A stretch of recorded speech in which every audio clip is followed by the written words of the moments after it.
Padre, você fundou uma religião que chama Humanidade Livre. Gostei do nome, muito bom. Você realiza uniões homoafetivas. Isso. Como é isso? Assim, de onde surgiu a ideia? Por quê? Bom, a Humanidade Livre ela foi surgindo naturalmente, tá? Eu fui excomungado da Igreja Católica. O que é ser excomungado? Então, é muito bom esclarecer isso. A excomunhão não é a retirada do padre. Entendi. Tá? Muitas pessoas pensam que eu sou um ex-padre. Não, você continua com o título. Eu continuo com o só não reza as título, missas. só que eu sou um padre condenado ao inferno. Ah, muito mais brando agora sim. Esse é o sentido da excomunhão. Para você ter ideia, o excomungado na Idade Média era queimado vivo. Tá? O último padre, antes de mim, o último padre a ser excomungado por ideias foi Giordano Bruno em 1601. Nossa, italiano, né? Isso. Ele escreveu umas filosofias muito legais. Muito legais. E ele foi queimado vivo no Campo de Fiore. Tá lá uma estátua enorme dele. A primeira vez que eu entrei no Campo de Fiore, fiquei impressionado, né? Porque eu já conhecia a história de Giordano. Então, na Idade Média, ele era queimado vivo. Até o século XIX, a igreja não podia mais fazer isso, mas o excomungado não era enterrado no cemitério, porque cemitério é Campo Santo. Então a família tinha que encontrar um pasto, sei lá, enterrar onde. Não é? E não ia ter vida social também, não. É? Então a excomunhão é isso, você está excluído da comunhão dos santos. Você está condenado ao inferno. Eu continuo sendo padre, mas um padre maldito. Para você ter ideia, eu não posso entrar numa igreja.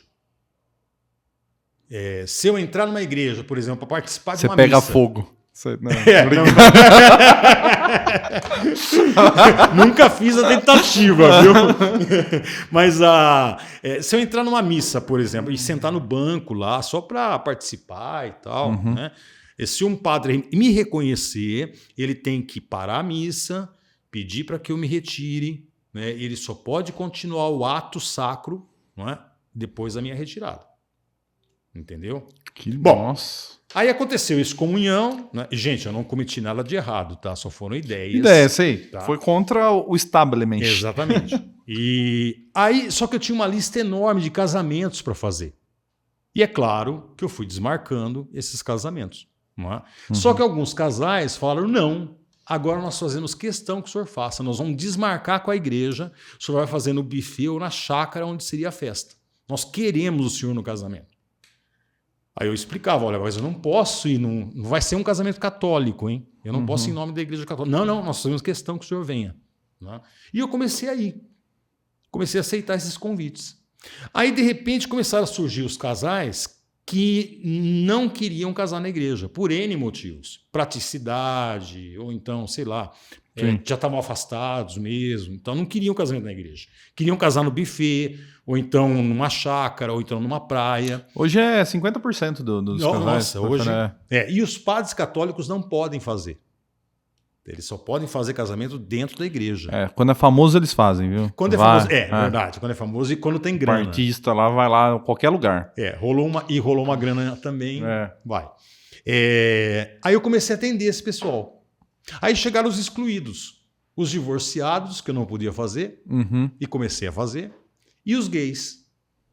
Surgiram os casamentos homoafetivos. O primeiro casamento homoafetivo, por incrível que pareça, foi em Jaú. Ah, é? Foi o primeiro convite. E você vê como a gente, por mais progressista que você seja, né? Sim. O preconceito tá tão forte na gente, né? Eu fui para esse casamento, claro que eu aceitei, né? E fui para esse casamento, mas eu fui para esse casamento esperando uma gaiola das loucas.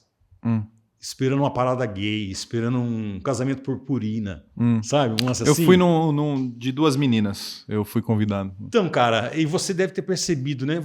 É um casamento que tá ali dentro. Eu esperava mais festa. Eu fui normalidade.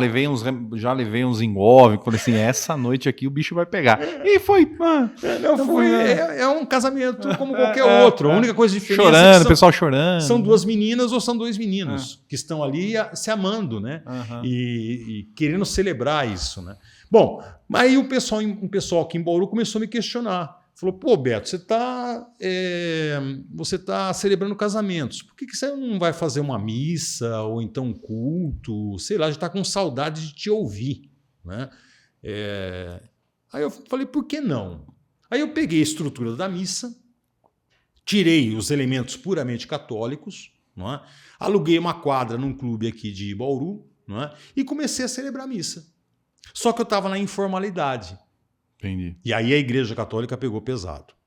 Começaram a anunciar nos veículos de imprensa a missa celebrada pelo vulgo Padre Beto, Padre Roberto Francisco Daniel, não é válido e tal. Começaram a perseguir pessoas que iam à missa, chamar essas pessoas, padres começaram a chamar essas pessoas e dizer, ó, se continuar indo lá, você vai para o inferno, hein? Tá?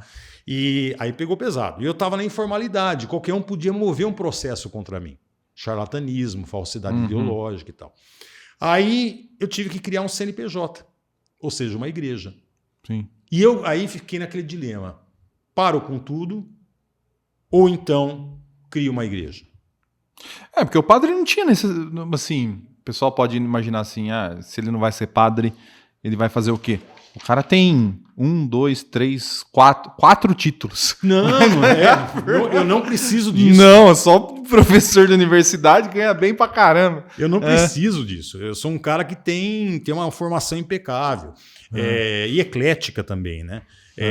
Então eu não preciso. Mas eu sentia que era a minha missão ainda. Eu sentia que eu tinha uma demanda. Pô, agora eu posso amar muito mais as pessoas do que eu podia amar. E como você vê essa resistência Então, só para terminar, tá? Aí eu fiquei naquele dilema, pô, mas o Brasil tá cheio de igrejas, cara. Tá. E olha como é que esse Brasil tá. Nós somos um país, sabe, triste. Nós somos um país nós somos a 9ª potência do mundo e a 85ª em desenvolvimento humano. Entendeu? E tá lotado de igrejas. Não é? Mais uma.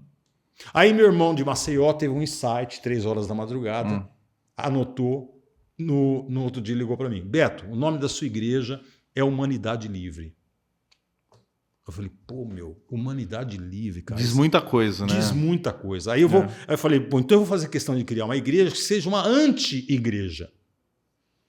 Que exija das pessoas que sejam agnósticos. Que leve muito mais questionamentos do que respostas. Então, a Humanidade Livre, ela é assim, só existe um dogma de fé. Existe um ser superior que quer que todos tenham vida e vida em abundância. Ponto final.